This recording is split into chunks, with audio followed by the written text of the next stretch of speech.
What's going on YouTube? It's the Middle School Math Man. This video is going to be on multiplying radicals.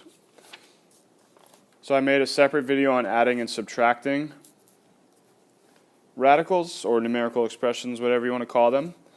This video is going to be on multiplying. So I have 4 problems, kind of ranging in difficulty.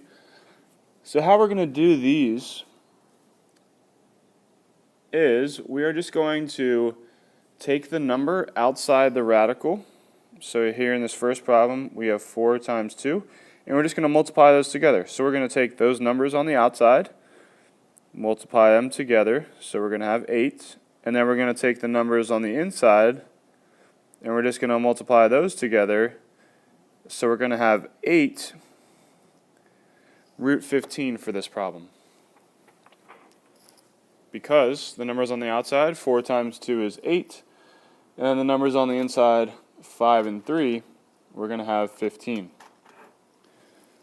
So that one was an easy example to start. They will get a little more difficult. So we look at the second problem.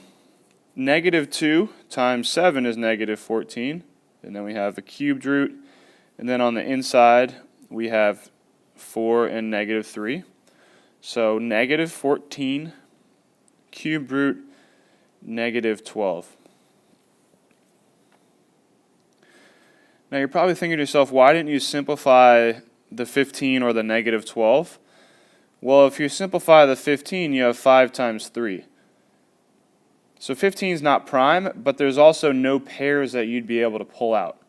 So 15 is actually simplified in that case.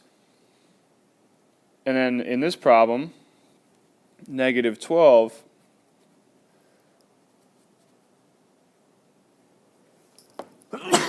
excuse me. 12 breaks down into 6 times 2, and then the 6 breaks down into 3 times 2. So we do have a pair, but this is the cubed root. So I don't have any groups of 3 that I'm going to pull out. So that is in the simplest radical form. Looking at the third problem, we have negative 6 on the outside when we multiply, and then 10 times 18 is 180. Now obviously 180 can be reduced a lot. I can do 18 times 10. 10 breaks down into 5 times 2. So I can break down the 180. So I'm going to rewrite it. So I have negative 6. And then underneath, my factors are 3 times 3 times 2 times 2 times 5. So I have a couple of pairs that I can pull out. I have a pair of 3s and I have a pair of 2s. So I'm going to pull a 3 out. And I'm going to pull a 2 out. I'm just going to rewrite it over here to the left. So I have negative 6 times 3 times 2.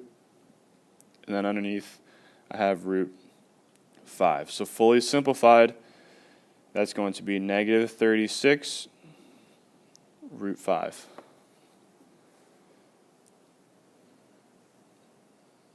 Last problem. I'm actually going to erase some things here. I'm going to shift this down because I know I'm going to need a little bit of room here. Alright, so last problem. We need to multiply. So on the outside I have 28 cubed root 48 times 9 is 432. So again, I need to break down the 432. So I can do, there's a lot of different things. You can do 36 and 12. Any numbers you do, we're still going to get down to the same factors.